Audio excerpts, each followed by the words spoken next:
Hey guys, and welcome back to my channel. So this is the second part of my moving to New Zealand video, and in my first part I talked about all the things that I absolutely love and found surprising moving over here, but like I said, it definitely hasn't been the smoothest ride, and there's definitely still things that I found really hard and that I don't like about New Zealand. So this video is going to be a little bit more negative, but there's the positive one to check out if you haven't, so go and see that. I'll link it below.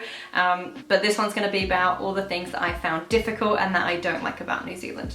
So the first one, and the most obvious, just to get out of the way, is that it's really far from anywhere, and this is, I'm sure, loads of people in loads of videos say that. If you're a European, or actually to be honest, it doesn't matter where you come from unless you come from Australia, and even then, if you're going over to Perth, it's still pretty far. So it just makes travel expensive. With COVID going on at the moment, you definitely feel really far away from everyone, so that's, yeah, something obviously I just don't like. The second thing that I don't like about New Zealand, and that's been so frustrating, is that I'm basically allergic to it. So I had asthma as a kid growing up in England. It was okay, it was really manageable, and I didn't notice it too much when I took my preventatives. I then moved to Asia for about 10 years, had no problem, didn't even take any preventatives, completely, you know, asthma and hay fever free. And then I've moved to New Zealand, and I thought that coming from Asia with the pollution of Hong Kong, I was going to be moving to New Zealand and it was just going to be this beautiful clean air, but the air is so clean and so lovely and so full of pollen and plants. My chest absolutely hates it, so my asthma has been awful, and that is something to really consider if you or anybody have asthma in your family and you're thinking of moving here. It could potentially get a lot worse. So that hasn't been fun. The third thing I don't like about New Zealand is that the houses are damp and cold and not built well. So they're either quite old and then they're really airy because they're just kind of made of wood, and then you get drafts and it gets cold during the winter. Even though the temperature's not as cold, like I said, as Europe in my previous video, inside feels really cold. So you need a heater. But then the problem is some of the houses get sealed up, or the newer builds get sealed up, and then there's no ventilation because I don't know why they don't seem to do it properly. And then the houses get absolutely full of mold and fungus, which is obviously still not great for your health. So that's not been fun to learn about or live in. So in the summer months, it's okay, you got the windows open, you're outside a lot. Winters, yeah, definitely not fun to be inside those types of houses. The fourth thing that I don't like about New Zealand, and that I found personally really difficult because we're living outside of Auckland, we're out in kind of like the countryside, I guess, is the public transport. It just doesn't exist. There's not even trains. Because the thing is, even in the UK, if we're out kind of in the countryside, you could drive to a train station, park your car, and maybe take it into a city. Where in New Zealand, what's really difficult is unless you're in the city, you really have to drive everywhere all day, and that's been something I'm not used to. We're trying to stick to having one car, so when Kev takes it to work, there goes my kind of independence for the day. I do have a bicycle, which has been wonderful, and I can cycle into the nearest little village and get a coffee, but definitely been something that is taking adjusting to. But who knows, we don't know where we're going to be living or basing ourselves in New Zealand in the future, so we might be nearer somewhere that has better public transport, but it's been something that I found particularly difficult. The fifth thing I don't like about New Zealand is it's not actually that green. So when people think of New Zealand, they think of sustainability and really, you know, pushing the boundaries. But in terms of carbon emissions, New Zealand is one of the worst in the world per capita. So that means per person. So because there's not many New Zealanders as a whole, there's not much emissions, but when you break it down for the amount of carbon it produces and the amount of people there are, it's really not that great, and a majority of that comes from the farming that New Zealand does. So when you look at sustainability and New Zealand's effort towards climate change, it's really not looking good for them. And this leads me on to the sixth thing that I really don't like about New Zealand is I was so excited to come here and swim in all the waterfalls and the rivers, and you really can't, because a lot of the lakes, a lot of the rivers are really polluted, and this comes from the runoff from the farming. So when you put the fertilizer on the field and then it rains, it all runs off, and the same with any of the dirt or any of the cow poo, it all runs into the rivers. You get overgrowth of bacteria, you get a lot of eutrophication, it just smells awful. There's signs everywhere that will sometimes say don't swim, or there'll be public announcements on the internet saying which lakes, you know, have been deemed unswimmable for the next 10 years. So it's a real shame, because you see these beautiful rivers and you see this beautiful scenery, and then you come to New Zealand and, I mean, you can go in them if you want, but it's just something that I wouldn't want to do if I had a cut or a cold. Some of my friends who love doing rock jumps have had really bad sinus infections from it, from getting in the water too much. So it's been a real shame to see such beautiful scenery and not be able to enjoy it. The seventh thing I really don't like about New Zealand is the inequality.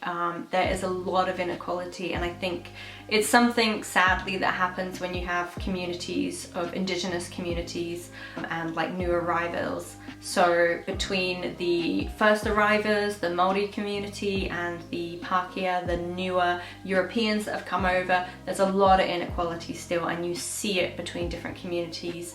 And then this is reflected a lot in education and opportunities. New Zealand is trying to do a lot about it. There is a lot of funding, but it's something that's still very persistent and is very obvious when you come over here. The eighth thing that really sucks about New Zealand is that they have a really large youth suicide rate. So I don't know the reasons behind this. I haven't looked into it too much. I am volunteering at a suicide prevention centre at the moment, but that's just, it's something that's really sad, especially to see it within the youth. So the ninth thing that I don't like about New Zealand and that I found really difficult was the lack of accommodation. So finding somewhere to live was really tricky. New Zealand has a housing crisis. It's really difficult to find affordable housing, let alone actually just even finding housing. When we first arrived, we went over to Raglan. Luckily, we found a job that provided us some accommodation, because when we went on the forums and on like the Raglan Facebook group to look for accommodation, people were literally like laughing at you if you said, hey, is there anywhere to rent? Because there's just nothing. And anything that's small enough for like me and Kev was a Airbnb. So then we moved down to Taranaki, and the same thing in the small communities. So we basically kind of just gave up, and we contacted an Airbnb and just said, can we do like a long-term rental? And with COVID and tourism at the moment, it was a good option for them, and it's a great option for us. But yeah, without that, it was really tricky to find just a small place for us to live, or I guess even if you wanted like a bigger place, it's really difficult too. And the 10th thing that I don't like about New Zealand is that it's actually been really difficult to find work. So New Zealand talks about wanting young, innovative people to come over and work. They've got a lot of people who leave the country to go to Australia or other places where they can get more money. So they've got a bit of a brain drain going on. And then you come over here and you're super eager to find work. You know, like we decided to not come over when we were 20. We've come over in our 30s. We've got experience, we've got education. Yeah, it's been really difficult. And we've applied to so many jobs online. We had a visa at that time as well. And people just don't even get back to you. So you're completely overqualified for the role. And we've had people completely ignore our applications. We've received so many no's. I've had a handful of interviews in the past year. So that's been something that's been a real shock, because we thought, okay, there was a big gap in the market for New Zealand. They're looking for all these particular things that we have, and then we've come over and it's definitely been a lot more difficult. So we've even gone to the extreme that we're gonna stop looking for work. I'm gonna study, and that way I can get a 4-year postgrad visa once I've complete my masters in the country instead of doing my masters distantly. But definitely bear that in mind if you're coming over on a working holiday visa.